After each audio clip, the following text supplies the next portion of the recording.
Acts 27. Paul sails for Rome.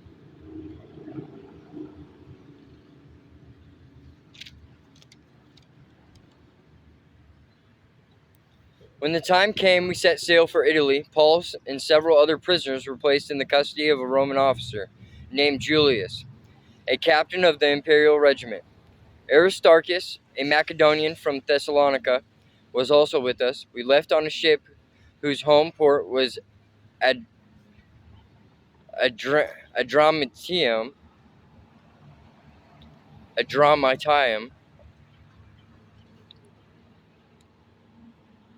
Adramyttium, sorry.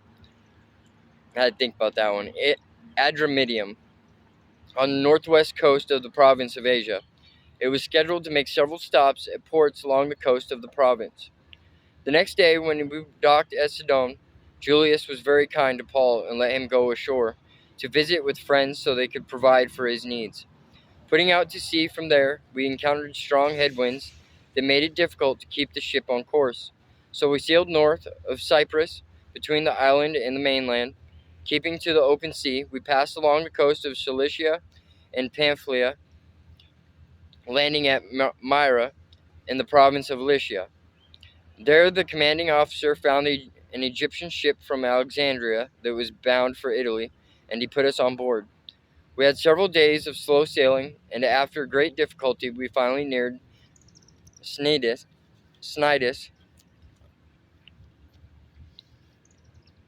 But the wind was against us, so we sailed across to Crete and along the sheltered coast of the island, past the Cape of Salmon.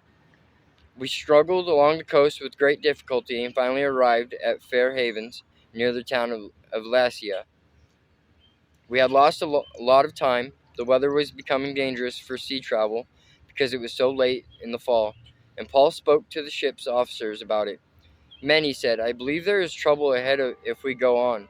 Shipwreck, loss of cargo, and danger to our lives as well. But the officer in charge of the prisoners listened more to the ship's captain and the owner than to Paul. And since Fair Havens was an exposed harbor, a poor place to spend the winter, most of the crew wanted to go on to Phoenix, farther up the coast of Crete, and spend the winter there. Phoenix was a good harbor with only a southwest and northwest exposure.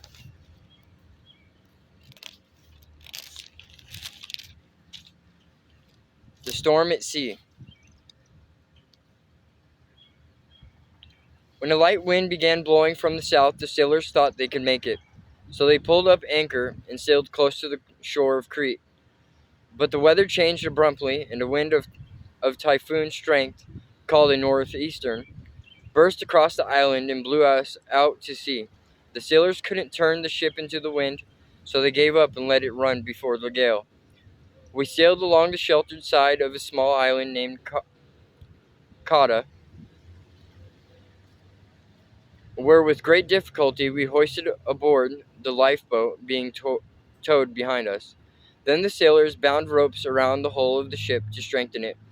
They were afraid of being driven across to the sandbars of Syrtis off the African coast, so they lowered the sea anchor to slow the ship and were driven before the wind.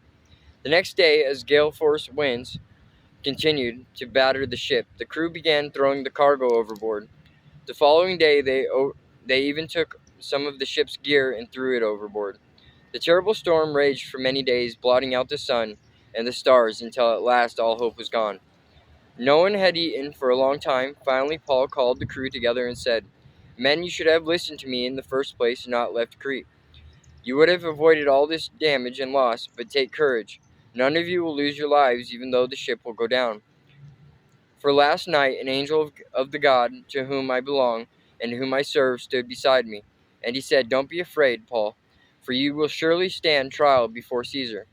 What's more, God in his goodness has granted safety to everyone sailing with you.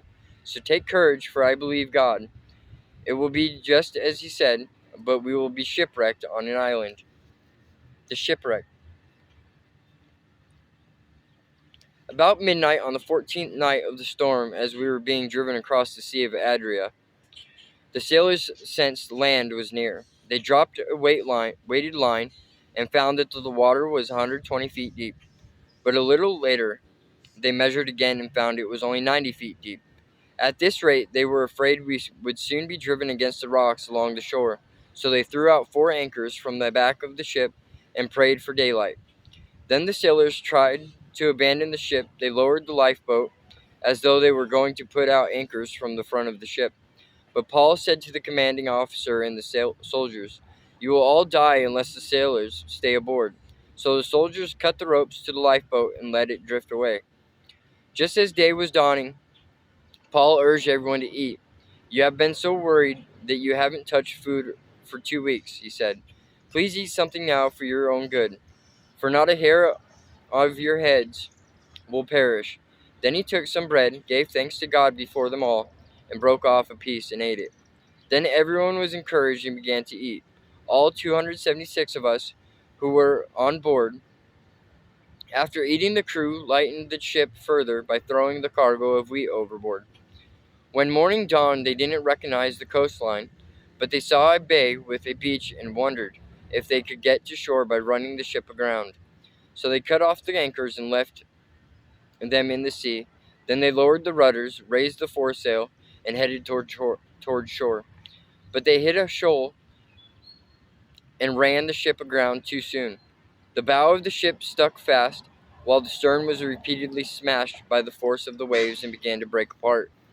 The soldiers wanted to kill the prisoners to make sure they didn't swim ashore and escape, but the commanding officer wanted to spare Paul, so he didn't let them carry out their plan. Then he ordered all who could swim to jump overboard first and make for land. The others held onto planks or debris from the broken ship, so everyone escaped safely to shore.